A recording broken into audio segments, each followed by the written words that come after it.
Hello guys, welcome to our YouTube channel. जैसा कि thumbnail से आप लोगों को पता चल गया हो कि आज हम लोग यहाँ पे बात करने वाले हैं आरबीआई के गाइडलाइन के बारे में कि कैश से रिलेटेड आपके जो क्या लिमिट है, क्या आपके राइट्स हैं, कि आप कितना अमाउंट तक अपने घर में रख सकते हैं कैश में, कितना बैंक में जमा कर सकते हैं, क्रेडिट सेविंग अकाउंट में कितना कर सकते हैं, करेंट अकाउंट में कितना जमा कर सकते हैं, वो सब के बारे में पूरा डिटेल से हम लोग आज यहाँ पे बात करने वाले हैं। तो वीडियो में लास्ट तक बने रहिएगा। वीडियो अच्छा लगे तो वीडियो को लाइक, चैनल को सब्सक्राइब कर लीजिए। मैं advocate Om Prakash, forensic expert, OP found associate law firm Ambikapur से आप सभी लोगों का स्वागत करता हूं।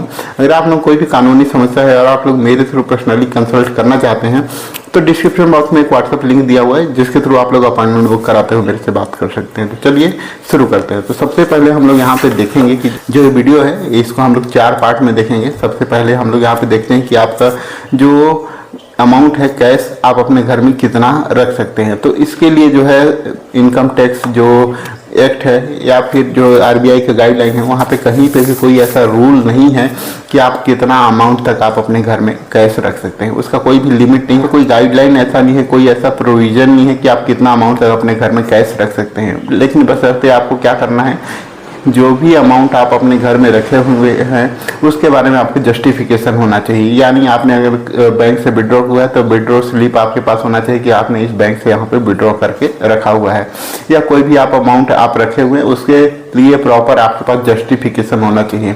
अगर आपका उस अमाउंट से रिलेटेड अगर जस्टिफिकेशन नहीं है, आपने कैश रखा हुआ है लेकिन आपने के पास कहाँ से पैसा आया उसके बारे में अगर आपके पास कोई भी जानकारी नहीं है, आपके पास कोई लीगल तरीके से अगर पैसा नहीं आया हुआ है, आपने उस पैसे को वहाँ पे इलीगल तरीके से अपने पास रखा हुआ है, तो उस कंडीशन में आपको 137% पेनाल्टी लग सकती है। यानी जो अमाउंट है वो तो जब्त होगा ही और साथ ही 137% आपके ऊपर जुर्माना भी लग सकता है। तो इस तरीके से अगर आपके पास कोई भी अमाउंट है आप अपने घर में रखे हुए हैं और आपके पास वैलिड उसकी जो है आपके पास पेपर है कि आपने कोई प्रॉपर्टी सेल की हुई है या फिर आपने जो है बैंक से विड्रॉ करके रखा हुआ है या कोई भी आपके पास कारण हो सकता है जो आपने अपने पास रखा हुआ है, तो उस कंडीशन में आपके ऊपर जो है कोई भी एक्शन नहीं लिया जाएगा। नेक्स्ट हम लोग यहाँ पे देखते हैं बैंक ट्रांजेक्शन से रिलेटेड। तो बैंक ट्रांजैक्शन में 2 अकाउंट होते हैं, पहले एक सेविंग अकाउंट है, दूसरा करंट अकाउंट है।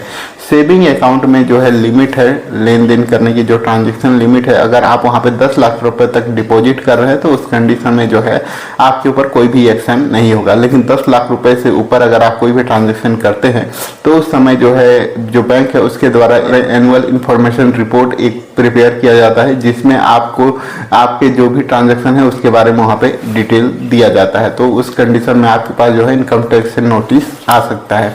और यही जो लिमिट है उसका करंट अकाउंट में जो है 50 लाख रुपए तक दिया हुआ है कि 50 लाख रुपए तक अगर आप डिपॉजिट कर रहे हैं तो उस कंडीशन में आपके ऊपर कोई भी एक्शन नहीं होगा। लेकिन 50 लाख रुपए से ऊपर होगा तो उसमें भी जो है एनुअल इंफॉर्मेशन जो रिटर्न है उसके अकॉर्डिंग जो है आपका वहाँ पे मैंडेटरी फाइल किया जाएगा। तो इस तरीके से आप लोगों को यहाँ पे समझ में आ गया होगा कि बैंक ट्रांजैक्शन के कंडीशन में आपका 50 लाख और 10 लाख रुपए तक का उसमें लिमिट। इसमें आप लोगों ने एक चीज और भी देखा होगा कि अगर बैंक में आप कोई भी अमाउंट जमा कराने जाते हैं तो उस कंडीशन में अगर 50,000 रुपए से ऊपर अगर आप जमा कराते हैं तो उस समय आपको पैन कार्ड नंबर की जरूरत पड़ती है। अगर आपके पास पैन कार्ड का नंबर नहीं है तो उस समय जो है आप बैंक में जमा नहीं करा सकते। बैंक में अगर 50,000 रुपए से कम का अमाउंट है तो उस कंडीशन विदाउट पैन कार्ड के भी आप बैंक में जमा करा सकते हैं। इनकम टैक्स एक्ट का जो एक सेक्शन है 194N, उसमें एक चीज कहा गया है कि अगर आप 20 लाख से ऊपर अगर बैंक में डिपॉजिट करते हैं तो उस कंडीशन में आपका टीडीएस कटना मैंडेटरी है। और टीडीएस कितना कटेगा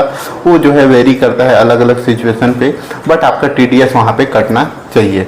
तो इस तरीके से आप लोग को समझ में आ गया होगा बैंक अकाउंट में कि आपका 10 लाख रुपए तक अगर सेविंग अकाउंट में जमा कर रहे हैं, करेंट अकाउंट में वो जो अमाउंट है 50,000 रुपए तक है, और अगर आप 50,000 से ऊपर अगर बैंक में एक साथ डिपॉजिट करने जा रहे हैं तो पैन कार्ड नंबर लगेगा। इनकम टैक्स एक्ट का जो सेक्शन 194N है उसमें यह दिया हुआ है कि 20 लाख रुपए से ऊपर का अगर आप वहाँ पे डिपॉजिट करते हैं तो उस कंडीशन में आपका वहाँ पे टीडीएस कटेगा। तो इस तरीके से आप लोगों को यहाँ तक पूरा क्लियर हो गया होगा। नेक्स्ट हम लोग यहाँ पे चलते हैं शादी को लेके। तो शादी में आप लोग कैश कितना गिफ्ट कर सकते हैं, कितना खर्च कर सकते हैं उसके बारे में।